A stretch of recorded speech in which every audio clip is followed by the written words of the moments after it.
Hi everyone, last part में हमने conjugate of complex number किया था।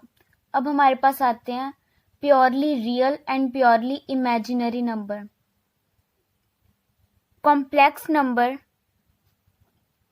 Is purely real if imaginary number is 0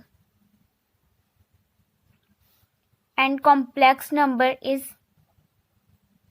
purely imaginary if real number is 0।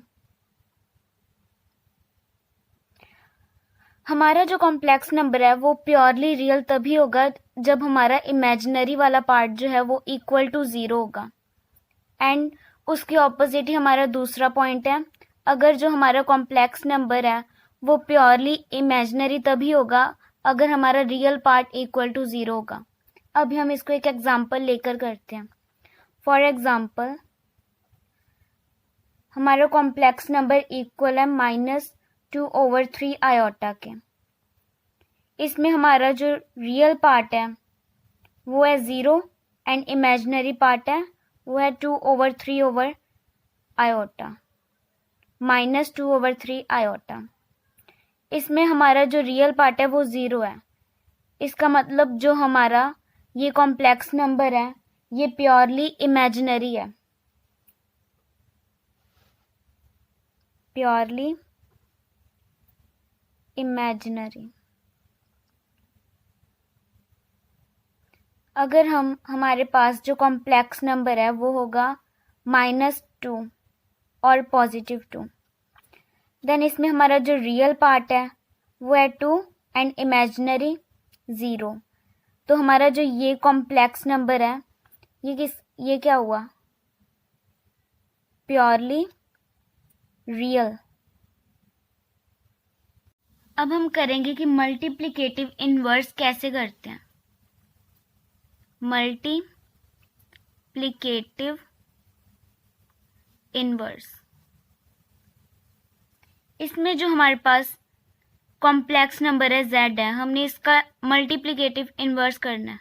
Inverse में कैसे होगा, इसको कैसे लिखेंगे हम z को, z पावर -1। तो अभी हम एग्जांपल ले लेते हैं। हमारे पास z है 4 - 3 आयोटा। इसको फाइंड करने के लिए हमारे पास फॉर्मूला होता है z का कॉन्जुगेट और ओवर z के मॉडुलस का स्क्वायर। अभी इसका कॉन्जुगेट क्या होगा, कॉम्प्लेक्स नंबर का कॉन्जुगेट होगा 4 + 3 आयोटा। अगर हम इसका मॉडुलस निकालेंगे तो क्या होगा, चलो हम पहले इसका मॉडुलस निकालते हैं। a हमारे पास क्या है 4, b हमारे पास है -3। अभी हम a और b की वैल्यू पुट कर देंगे फॉर्मूला में। हमारे पास क्या आया, 16 + 9 5 हो गया ये। तो हमने इसका स्क्वायर करना है, इसका स्क्वायर क्या हुआ 25। तो अब हमारे पास क्या आया, अगर हम z के मॉडुलस के स्क्वायर को एंड z के कॉन्जुगेट को फॉर्मूला में पुट करेंगे। हमारे पास ये फॉर्मूला था ऊपर, हमने अब वैल्यूज पुट कर दी इसकी। 4 + 3 आयोटा ओवर 25 हमारे पास ये आ गया। अब हमने इसको कॉम्प्लेक्स नंबर के फॉर्म में लिखना है। हम इसको कैसे लिखेंगे, 4/25 + 3 आयोटा ओवर 25। ये हमारा हो गया मल्टीप्लिकेटिव इनवर्स, ये हमारा आंसर आ गया। इसके बाद हमारे पास आता है रिप्रेजेंटेशन ऑफ कॉम्प्लेक्स नंबर। जो हमारा कॉम्प्लेक्स नंबर है हम उसको रिप्रेजेंट कैसे करेंगे। रिप्रेजेंटेशन ऑफ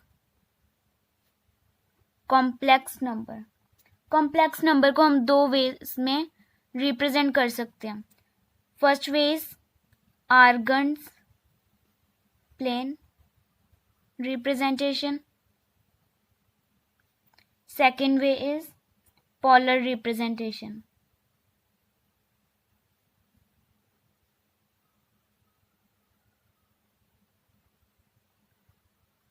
अब हमारे पास जो कॉम्प्लेक्स नंबर था उसकी फॉर्म क्या थी, a प्लस आयोटा b। इसमें हमारे पास एक रियल पार्ट होता है और एक इमेजिनरी पार्ट, ये रियल है और ये इमेजिनरी। तो हम इससे कोऑर्डिनेट्स निकाल सकते हैं, a और b हमारे कोऑर्डिनेट्स हो गए। तो जो हमारा आर्गन्स प्लेन है, जैसे हम ग्राफ में एक प्लेन ड्रॉ करते थे ऐसे,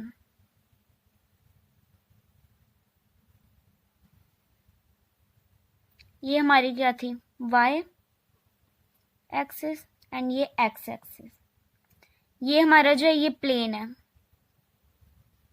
और अब हम इसको कॉम्प्लेक्स नंबर के लिए यूज कर रहे हैं, तो हम इसको आर्गन्स प्लेन और कॉम्प्लेक्स प्लेन भी बोल सकते हैं। 1 2 3 4 5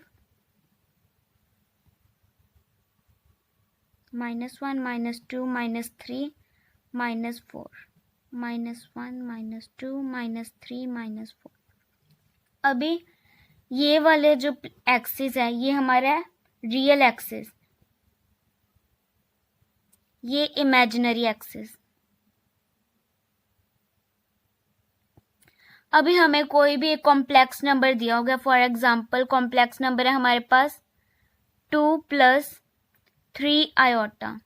तो इससे हम अपने कोऑर्डिनेट निकाल लेंगे 2, 3। तो यहाँ पे हम क्या कर देंगे, पॉइंट्स मार्क कर देंगे। हमारे पास क्या है, ये पॉइंट जो हमारे पास आया ये है 2 + 3 आयोटा। ओके, जो भी पॉइंट इस प्लेन पर होंगे उसको हम कॉम्प्लेक्स नंबर बोलेंगे। कोई भी नंबर जिसका हम पॉइंट निकालेंगे इस प्लेन में उसको हम बोलेंगे complex number.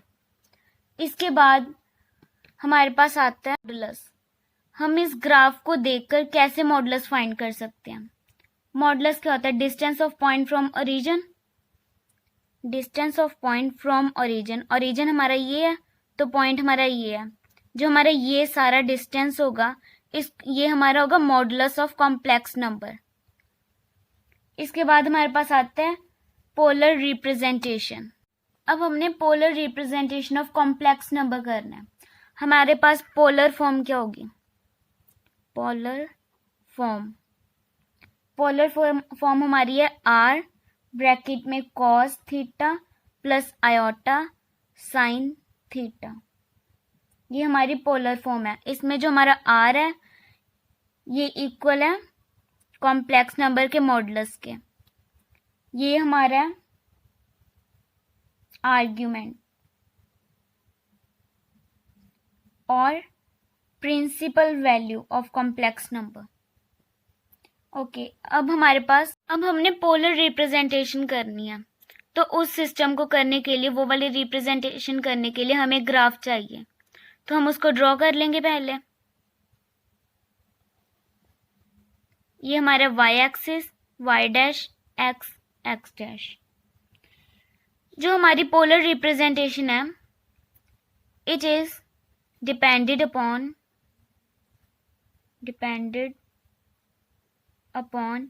r and theta. And polar representation को रिप्रेजेंट करने के लिए, पोलर फॉर्म को रिप्रेजेंट करने के लिए हमें चाहिए r एंड थीटा, जिसमें थीटा हमारा था आर्ग्यूमेंट और प्रिंसिपल वैल्यू एंड r था हमारे पास z का मॉडुलस। इसके बाद हमारे पास आते हैं, अगर हमारे पास कोई भी पॉइंट है, पॉइंट गिवन है हमें x, y।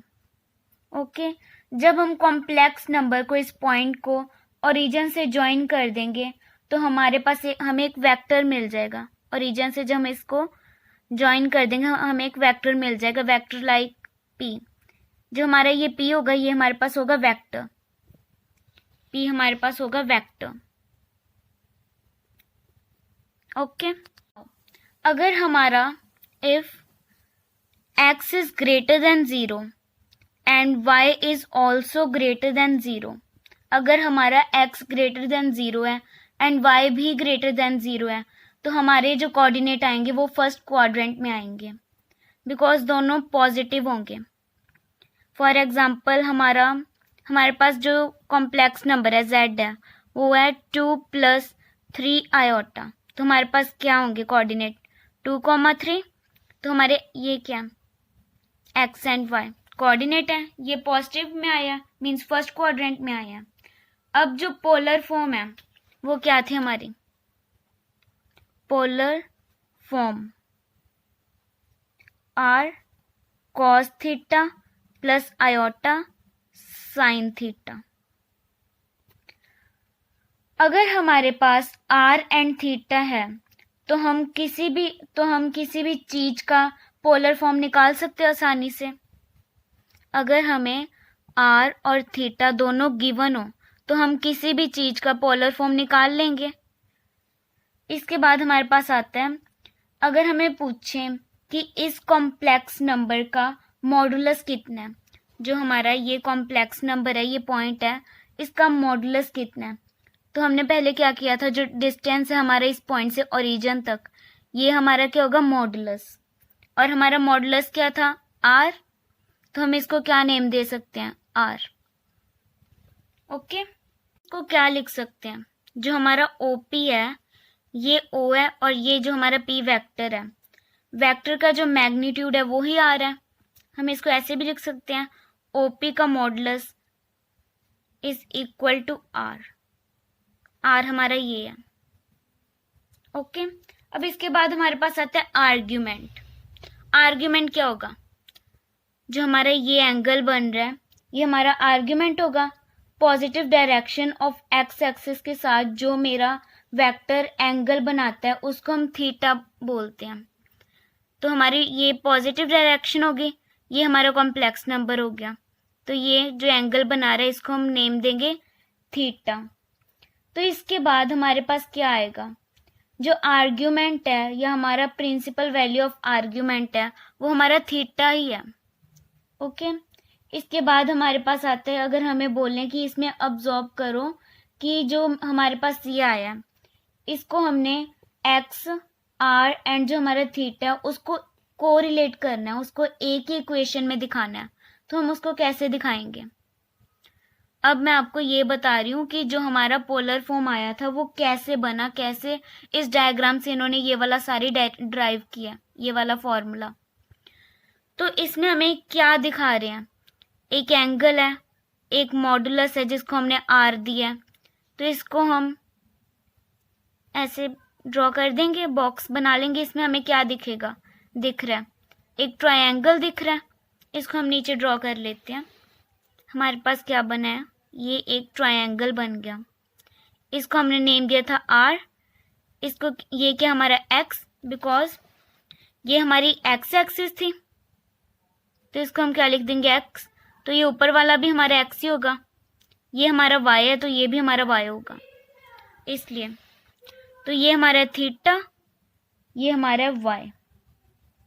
अभी इससे हम क्या कर सकते हैं, हमारे पास फॉर्मूला में क्या है, एक हमारे पास है कॉस थीटा, एक हमारे पास है साइन थीटा। हमारा कॉस का क्या वैल्यू था, कॉस थीटा किसके इक्वल होता है बी ओवर एच। बी हमारे पास बेस क्या है एक्स, एच हमारे पास है आर, तो ये क्या बन गया cos theta equal to x over r. तो हमें एक्स की वैल्यू निकालनी है, तो एक्स की वैल्यू हमारे पास क्या आ गई, cross multiplication, x is equal to cos r cos theta. ऐसे हम साइन की निकाल लेंगे, साइन थीटा हमारे किसके इक्वल होता है पी ओवर एच, परपेंडिकुलर हमारे पास है वाई, एच हमारे पास है आर, तो इसमें से y की वैल्यू हमारे पास क्या आ जाएगी r cos r sin theta. अब हम इन दोनों को कोरिलेट कर देंगे, मीन्स इन दोनों को ऐड कर देंगे। हमारे पास तब क्या आएगा, हमारे पास आएगा r cos theta plus iota r sin theta. r हमारे पास कॉमन आ गया था इसलिए हमने उसको बाहर निकाल लिया, r cos theta plus iota sine theta, ये हमारे पास फॉर्मूला आ गया। ओके, बाद हमारे पास आता है कि जो हमारा आर्ग्यूमेंट है या एम्पलीट्यूड ऑफ कॉम्प्लेक्स नंबर है हम उसको कैसे फाइंड करते हैं। तो हमारे पास डायग्राम क्या थी,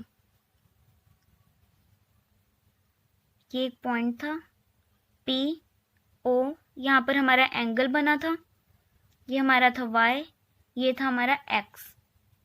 ओके, अभी हमारा क्या था, जो हमारा ये एंगल बन रहा है यही हमारा आर्ग्यूमेंट था। इसको हम डिनोट कैसे करते हैं, आर्क z और एम्प z से। यहाँ पर हमारे पास आ रहा है tan थीटा, जो हमारा थीटा है वो tan है। इसमें हमारे पास क्या आ रहा है, ये परपेंडिकुलर है, ये बेस है p/b। परपेंडिकुलर हमारे पास क्या है y, बेस हमारे पास है x। तो हमारे पास ये कैसे बन जाएगा, हमें थीटा की वैल्यू निकालनी है। तो हमारे पास जो थीटा है वो किसके इक्वल हो जाएगा, y/x/tan। तो इसको हम कैसे लिख सकते हैं, y/x into tan power -1 inverse. तो हम इसको भी कैसे लिख सकते हैं, theta equal to tan inverse into y/x। तो ये हमारा फॉर्मूला आ गया जिससे हम आर्ग्यूमेंट या कोई भी एम्पलीट्यूड ऑफ कॉम्प्लेक्स नंबर निकाल सकते हैं। जो हमारा आर्ग्यूमेंट है उसको मेजर करते हैं रेडियंस से। रेडियंस हमें मिलते हैं डिग्रीज से। ये हमारा टेबल है डिग्रीज और रेडियंस का। रेडियंस -90 डिग्री इक्वल होता है -π डिवाइड ओवर 2 रेडियन के। -60 is equal to -π divided by 3। -45 degree होता है -π divided by 4। -30 degree is equal to -π divided by 6। 0 degree is equal to 0। 30 degree is equal to π/6. 45 degree is equal to π/4. 60 degree is equal to π/3 and at last 90 degree is equal to π/2. अभी हम एक sum solve करके देखते हैं जिसमें हम amplitude को find करेंगे। एग्जाम्पल है, हमने एम्पलीट्यूड और मॉडुलस दोनों निकालना है 1 + आयोटा ओवर 1 - आयोटा का। अब हम इसको कैसे सॉल्व कर सकते हैं, पहले हम इसको रैशनलाइज कर देंगे। 1 + iota over 1 - iota into 1 + iota over 1 + iota, हमारा ऐसे रैशनलाइज हो जाएगा। अब हम इसको कैसे लिख सकते हैं, 1 + आयोटा का स्क्वायर 1 - आयोटा 1 + आयोटा। जब हम इसको सॉल्व करेंगे इसमें हमारी आइडेंटिटी लगेगी a² + b² + 2ab की। इसको सॉल्व किया, हमारे पास क्या आया, 1 + iota square + 2 iota over 1 + 1 - iota 1 + iota iota square, plus minus हमारा कट हो जाएगा। इसके बाद हमारे पास क्या आएगा, 1 + iota square + 2 iota over 1 - iota का स्क्वायर। इसके बाद हमारी जो आयोटा स्क्वायर की वैल्यू थी वो किसके इक्वल थी, -1 के। इसको हम कैसे लिख सकते हैं, 1 - 1 + 2 आयोटा। नीचे हमारे पास आ जाएगा 1 + 1। अब ये दोनों कट हो जाएंगे तो हमारे पास क्या बना, 2 आयोटा ओवर 2। इसके बाद हमारे 2 और 2 कैंसिल हो जाएंगे, हमारे पास क्या आ गया, आयोटा। तो हम इसको कॉम्प्लेक्स नंबर की फॉर्म में कैसे लिखेंगे, 0 + 1 आयोटा, ये हमारी कॉम्प्लेक्स नंबर की फॉर्म आ गई। अब हमने इसका एक तो मॉडुलस निकालना है, मॉडुलस फाइंड करना है एंड एक एम्पलीट्यूड फाइंड करना है। मॉडुलस के लिए हमारे पास फॉर्मूला क्या था, √a² + b²। a हमारे पास है 0, b हमारे पास है 1। हम क्या करेंगे, 0 + 1 आ गया हमारे पास, तो हमारे पास √1 इज इक्वल टू 1। हमारे पास मॉडुलस क्या आ गया, 1। अब हमने क्या करना है, एम्पलीट्यूड निकालना है। ये था मॉडुलस, अभी हमने क्या निकालना है, एम्पलीट्यूड। एम्पलीट्यूड में हमारे पास क्या फॉर्मूला था, x/y/x y हमारे पास क्या है 1, x हमारे पास क्या है 0। अभी ये अगर हम ट्रिग्नो का टेबल देखें तो हमारे पास इसका क्या हो जाएगा, पहले तो ये नॉट डिफाइन आ जाएगा, नॉट डिफाइन। तो नॉट डिफाइन हमारे ट्रिग्नो के टेबल में tan में कितने डिग्री पर आता था, 90 डिग्री। तो अगर हम देखें जो हमारा एम्पलीट्यूड का 90 डिग्री है तो उसका रेडियन क्या था हमारे पास, उसका रेडियन था हमारे पास π/2। तो हमारे पास ये फाइंड होगी मॉडुलस एंड एम्पलीट्यूड दोनों। पास है कि जो पोलर फॉर्म है, पोलर रिप्रेजेंटेशन है हमारी, उसको हम कैसे निकालेंगे। एग्जाम्पल ले लेते हैं, जो हमारे पास z है वो इक्वल है 1 प्लस आयोटा के।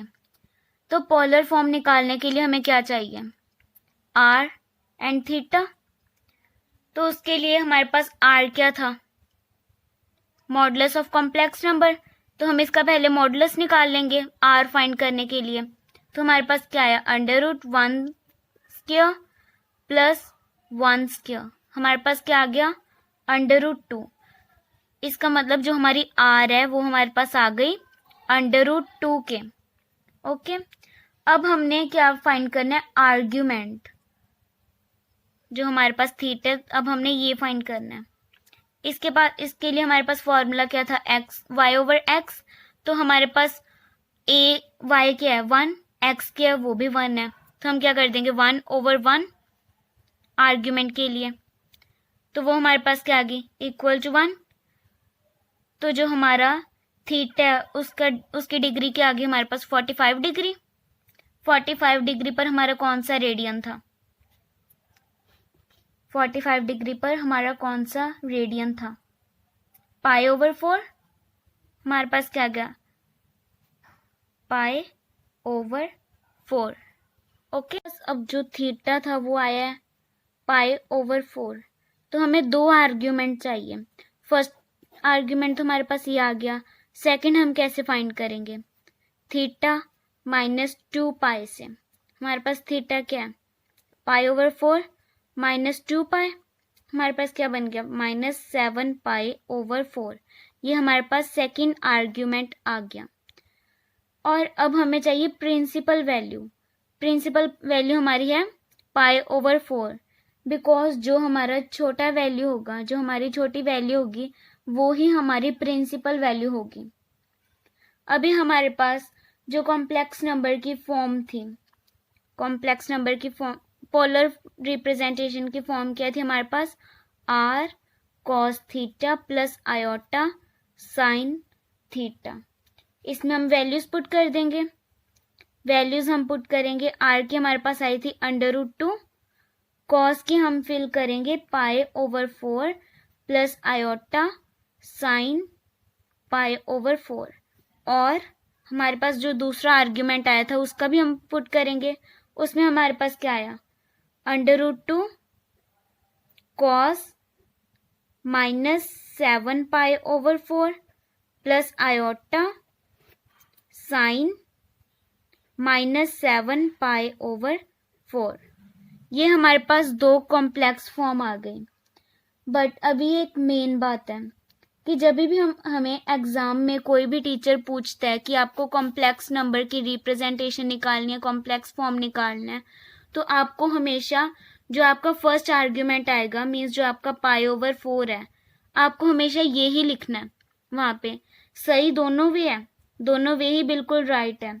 बट जब भी हमें कोई भी एग्जाम में पूछते हैं कि हमें इस कॉम्प्लेक्स नंबर का ये फॉर्म निकालना है, इसकी ये फॉर्म निकालनी है, पोलर रिप्रेजेंटेशन करनी है, तो वो हमें इस थीटा की बात करते हैं, ये आर्ग्यूमेंट हमें लिखना होता है। बट ये तो हमारी बात होगी फर्स्ट क्वाड्रेंट वाले की।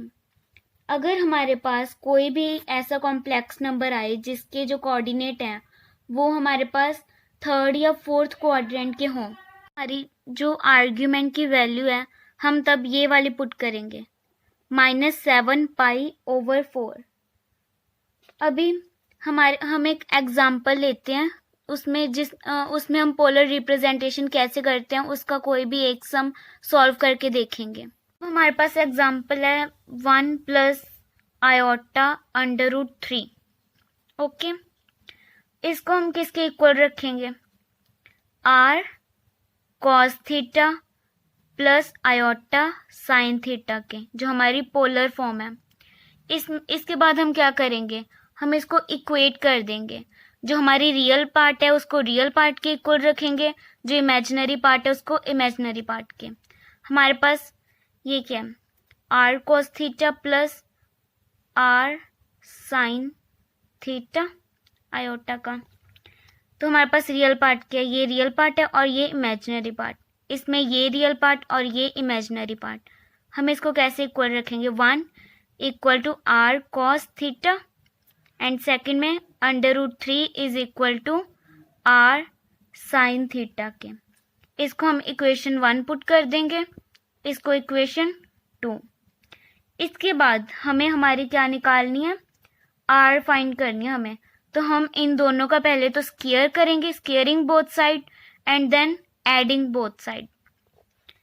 हमने जब इसका स्क्वायर किया तो क्या आया? 1 equal to R square cos square theta and इसका आया 3 equal to R square sine square theta. अब हमने इसका क्या करना है? एडिंग करनी है इन दोनों की। जब इन दोनों की हमने एडिंग की हमारे पास क्या आया? 4 equal to R square cos square theta plus sine square theta. अब हमने लास्ट ईयर 10th स्टैंडर्ड में ये रीड किया था कि हमारा जो sign square theta plus cos square theta है वो हमारे इक्वल है 1 के। तो हमारे पास ये आ गया। तो आर हमारे इक्वल होगा 2 के। जो हमारी आर आ गई वो आ गई हमारे पास 2। अभी हमने थीटा फाइंड करनी है। अभी हमारे पास आर आ गई, आर की वैल्यू हमारी आई है 2। अब हमने आर की जो वैल्यू आई है उसको 1 एंड 2 में फिल करना है। जब हमने 1 में फिल किया हमारे पास आया 2 कॉस थीटा। जब हमने सेकंड में फिल किया हमारे पास आया 2 साइन थीटा। साइन थीटा हमारे इक्वल आया अंडर रूट 3/2 के। कॉस थीटा हमारे पास इक्वल आया 1/2 के। अभी हमारे पास क्या फॉर्मूला था? ये हमारी ए है, ये हमारी बी है और ये वाई है और ये एक्स है। हमारे पास फॉर्मूला क्या था? X over Y over X करना है। वाई हमारे पास है अंडर रूट 3/2, एक्स हमारे पास है 1/2। इसको हम कैसे लिख सकते हैं? 3/2 इंटू 2/1। ये कट हो जाएगा, हमारे पास क्या आ गया? Under root 3। अभी इसका हमारे पास क्या था? हमारा रेडियन इसमें आएगा, जो थीटा का रेडियन है हमारे पास आएगा π/3। क्यों? क्योंकि हमारा जो अंडर रूट 3 उसको अगर हम ट्रिग्नो टेबल में चेक करें तो हमारा जो tan थीटा है वो हमारा होता है 60 डिग्री। 60 डिग्री क्या है? इक्वल टू अंडर रूट 3 के। तो हमारा 60 डिग्री का रेडियन क्या होगा tan का? वो हमारा होगा π/3, सॉरी अंडर रूट नहीं। ओके, अब हमने पोलर रिप्रेजेंटेशन भी कंप्लीट कर लिया। हमारे इस पूरे चैप्टर में जो हमारा कॉम्प्लेक्स नंबर चैप्टर है इसमें यही कुछ था। एडिशन कैसे करते हैं, सब्ट्रैक्शन कैसे होती है, multiplication, division, additive inverse, multiplicative inverse, conjugate, ये सारा कुछ हमने अभी डिस्कस कर लिया। तो इसके बाद हम नेक्स्ट पार्ट में हमारे एक्सरसाइजेस सॉल्व करेंगे। नेक्स्ट पार्ट हमारी होगी 5A एक्सरसाइज की, जिसमें हम 5A एक्सरसाइज के सारे सम सॉल्व करेंगे। आई होप आपको ये सारा समझ आ गया होगा। अगर आपको मेरी वीडियो अच्छी लगी तो लाइक करना एंड सब्सक्राइब करना। Thank you.